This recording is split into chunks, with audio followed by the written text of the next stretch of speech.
Imani, what was it like to get that first conference win? It was great. It felt great. I'm glad I was here with my team to get the job done. We worked really hard. I think we just need to put all the pieces together, and then today I definitely think we did to get the win. Coach Levens went with a different starting lineup today. What did you expect out of that new group out there?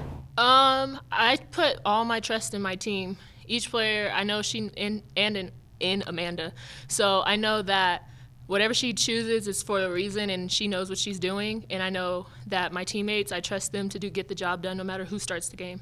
Were you guys extra hungry coming off after just an overtime loss to San Jose State a few days ago? Yes, we definitely were. We were definitely close in that game, and I just think we needed to come in the next day. Like, yeah, we lost, but we can't dwell on it. So coming in, being even hungrier to get better for our next game. And what did it mean to you just to have the Pride game here today? It meant a lot because, one, not many schools do this, and it also shows like the diversity we have within Reno and on our campus and on our team. It's like it shows how like we all can come in as one, no matter what's the sexuality or what we prefer or whatever.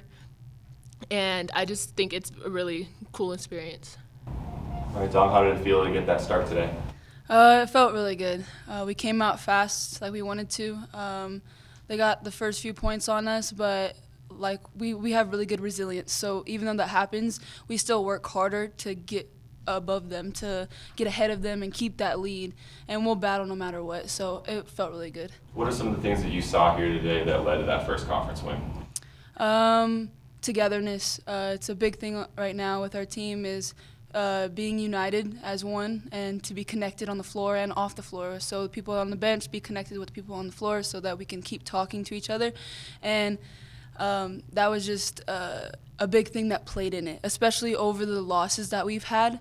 That is one thing that we needed to work on, and we definitely worked on it, and it just helped us today so much.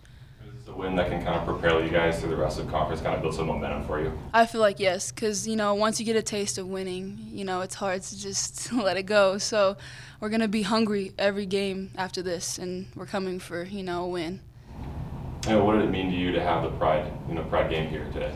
It meant a lot. It meant a lot to see a whole bunch of people come out and actually support, especially since Reno is so big on this, the Pride parades and everything. It was a very good experience, and to see like all of the student body, like our cheerleaders and our band and everybody participating, it really meant a lot.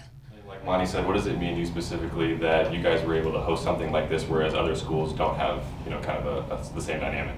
I think it kind of touched more into our team and also people in Reno. It is a big thing now in 2020 that it's something that's normal and it's not to be looked at weird. And so that definitely it's kind of giving people confidence. Basketball starting to notice it. It's just a very positive thing in the world right now. All right, Coach went with a different starting lineup today. What did you expect out of that new group? That was the group that we finished the last game with and played predominantly the whole second half in our overtime, and I thought they did a good job. And coming back to practice, I wanted people that weren't in the rotation late in the game to come back, I think, with a little bit tougher responses than they did. And so we went with the same people that finished the game that I thought came out with great energy in practice. And, I just commend Essence and Nia both because they've started all year. And then to not start, I just thought their responses couldn't be better than they were. They both came in the game. They didn't hang their heads. They didn't pout. They just came out and worked hard. And I thought both of them really came out and committed to our game plan. Essence defended unbelievably on the perimeter with guarding a lot of their screening actions. Nia came in the game and scored well, rebounded well, brought the energy that we're used to seeing. And so I was just really pleased with their response. The group that started, I didn't think we started strong defensively, and we weren't playing at really good pace in the half court on offense, and we subbed quick and we kind of got it back. And then the rotations from there, I thought, did a solid job of building a lead. We have to get better at extending it and keeping our foot on the gas. I thought we let up a little bit, and honestly, it gets to 9 points in the last couple minutes. It can be a scary situation. You hit a couple shots, and all of a sudden you're really, really trying to hold on. So we need to finish a little bit better. What was the biggest difference that you saw today versus the overtime loss just a few days ago? Well, I mean, having Imani makes a huge difference. You know, she's one of our best players. She's one of the best posts, I think, like in the conference, to be honest. And so without her, it made our post rotation really small. And the one positive of her being out is Dominique Phillips had to play a ton of minutes, and she just was like thrown into it and like figure it out. And you see her now playing with a lot of confidence, and to have another third post player that can score in double figures. You know, you have Imani, Mara, and now her, and then you have games where Nia can do it too. I just think that makes us really dangerous on the interior. And so, you know, as negative as it was to have, you know, the situation with Imani, I think the one positive that we can take away from it is Dom's growth. And I just think there's nowhere for her to go but, you know, continue in the right direction. She's a great scorer. She plays with a lot of confidence, and she really wants the ball. And so that stuff as coaches you can't teach people. And so I think, you know, that's been a blessing how well she's developed in Imani's absence. How critical was it to get that conference win today, especially with so many close conference losses? Yeah, I mean, I think our conference are so much parity. There's not like one team that nobody can touch, and you know, you see it every single Wednesday and Saturday. Like somebody beats somebody, you're like, wow, you know, that was interesting. And so I just think for our team, the message is, you know, I feel like we can win. You can win every game from here on out. You can also lose every game from here on out. And you just have to go out and be the better team for 40 minutes. And we've been right there, and we've had a couple lapses, you know, whether it's offense or defense, that have cost us those games. But obviously we know that we can play with anyone in the conference. It's a matter of, you know, doing maybe 3 or 4 possessions here or there that make the difference in those games. So for our team, we just really want to, you know, try to finish our season strong. And we have, I think, 13 conference games left to do that. I asked the players what they thought about the Pride game today. They said that they were thankful that this program is doing something like this, whereas other, you know, teams aren't doing that. Yeah. What's your view on and why hold something like this? Well, for us, I mean, our team is very diverse, you know, socioeconomic, you know, ethnicities, religious affiliations. And so we've always talked about being respectful and accepting of everybody as human beings. And so I think it speaks to like how we run our program. We want to be really inclusive. We want everyone to feel welcome.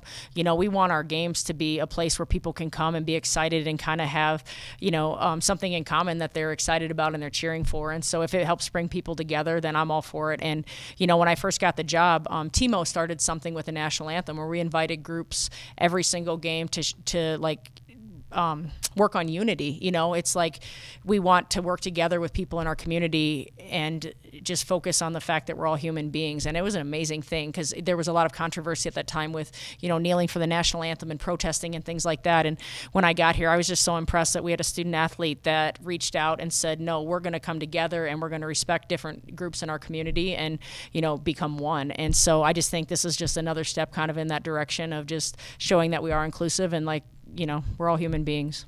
For lack of a better term, is this something that's bigger than basketball too, kind of just affecting change around this community? Absolutely. I think so. And I think for our young people, they're in higher education, they're learning about things, and I think they have a tremendous platform that people care what they have to say. And so I want them to learn to use, you know, their education, the things that they're learning and the things that are important to them and speak out on things if they don't feel like they're right and try to, you know, invoke change in our communities and in their communities where they're from and just make the world better, you know, right now and then obviously for future generations. What kind of feedback did you get from the players and the crowd as well after the game? They're excited. I think everybody loved the shirts.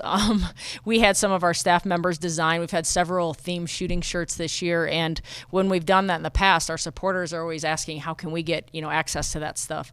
And so this year we've, you know, ordered a few extra that are available to our supporters, and so I just think it's great. We want people in the community wearing our gear, wearing women's basketball specific stuff, and then coming to the games. It's exciting to be in the same kind of thing that the players are in. So I just think it was a great event, and I'm looking forward to building on it next season. Do you think this is something that kind of just affects the stigma overall, kind of makes, you know, kind of sense of normalcy really with all this whole thing? I hope so. You know, I really do. I think there are a lot of things that still are happening that don't make the communities in general safe for all people. And I don't think that's right. And if we can do something with women's basketball here at Nevada that, you know, is inclusive to everyone and speaks that everybody's a human being, everybody's important, everybody should feel valued, everybody should have equal rights. I love that we're able to do that. And I hope we can build on it. And, you know, and not just in the Pride situation, but if there's other situations that we can help connect and, you know, extend our reach into those groups and help people feel part of what we're doing and have them feel like we support them in their lives, then I think it's a great thing.